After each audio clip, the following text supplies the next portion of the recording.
We were on the road heading to Billy's house. My truck was only a 2-seater, so Liza and I sat up front and Wally in the bed. He'd brought a rifle and a tomahawk. It was one of them tactical ones, not native style like you might expect.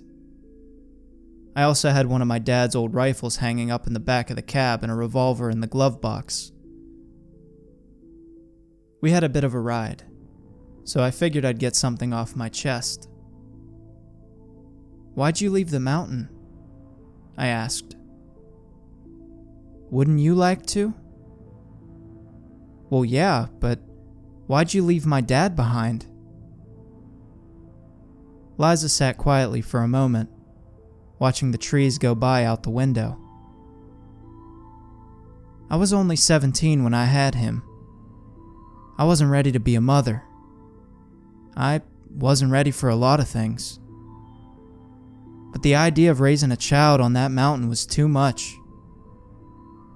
I told your grandfather that I wanted to leave and I wanted them to come with me, but his parents held too much sway over him, convinced him that there was no other place to go. That don't make any sense. You knew how to get away without paying the fee. Why would they want y'all to stay?" "I don't know. I guess they'd fallen under the Mundy spell. Worshipped them like so many others. It was sickening. I tried to take your dad with me, but his grandparents stopped me. Said they'd kill me if I tried taking him away. So, I left. That must have been hard."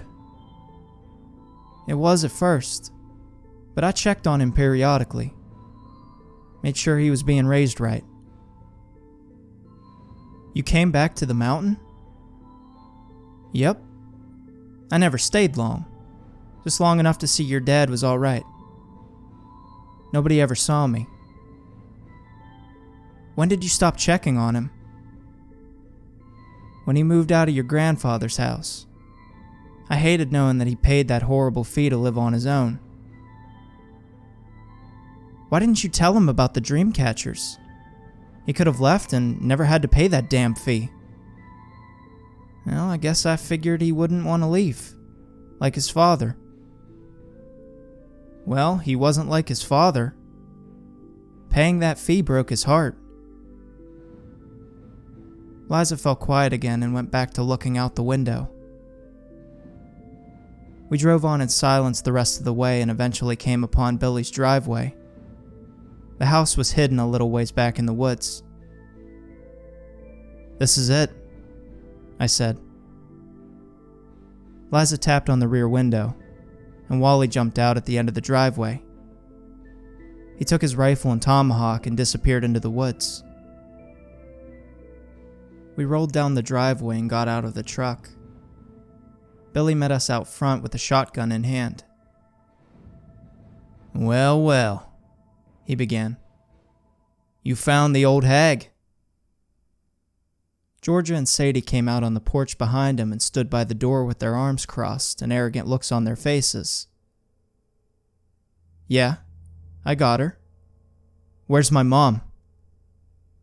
"Slow down there, Mason. Bring your grandmammy on up here first." I looked over at Liza and nodded for her to go ahead of me. We tied her wrists to make the whole thing look more convincing.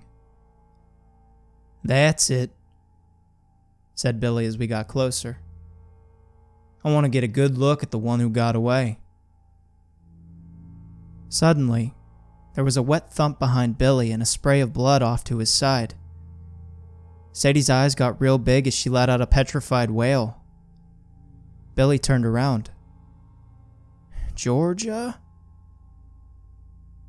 Wally had stuck his tomahawk into the top of Georgia's head and then quickly reached over and grabbed Sadie. Wally put his boot up against Georgia's back and pulled the tomahawk out of her head. There was a sound like splitting wood as it came out. He pushed her away, and Billy watched in awe as her lifeless body fell at his feet. "You killed my Georgia," Billy said. sounding like a man who'd just lost his soul. "And he'll kill your daughter next if you don't tell us what we want to know," Liza said. She was untied, although she was never tied tightly to begin with. Billy seemed to be in shock as he turned back to us. He was pale as a ghost. "Drop that gun," I told him, and aimed my revolver at his chest. He didn't hesitate. He put it down and raised his hands. I ain't even sure that gun was loaded, to be honest. "Let Sadie go," he begged. "She ain't done nothing." Wally pressed the tomahawk blade more firmly against Sadie's throat. She was trembling like a leaf. Tears were flowing down her cheeks. "We'll be the judge of that," said Liza. "Now tell us where your sister is." "I gave her to the Mundys." "You what?" Liza sounded surprised. She reached out and grabbed the revolver from my hand as Billy started pleading again. "Please, let's say—" Billy's words were cut short as Liza fired a round into his forehead. He dropped like a sack of potatoes. Sadie started to scream, but Wally cut that short too. I stood at the end of the porch looking at my dead relatives. I loved them once. It's a tough pill to swallow, knowing that maybe they never really cared about me. But as I looked at them fuckers laying lifeless on that porch, I realized that I couldn't care less. They got what was coming to them. Wally had gone over to the truck bed and grabbed a canister of gasoline and started dumping it all over the bodies in the house. "Get in the truck," Liza said to me. We walked over to the truck and got in. Wally tossed a lit match and sent the house up in flames, then jumped back into the truck bed. "What now?" I asked. "We need to hurry and get to the Mundy house." "They ain't gonna hurt her. She's a Mundy.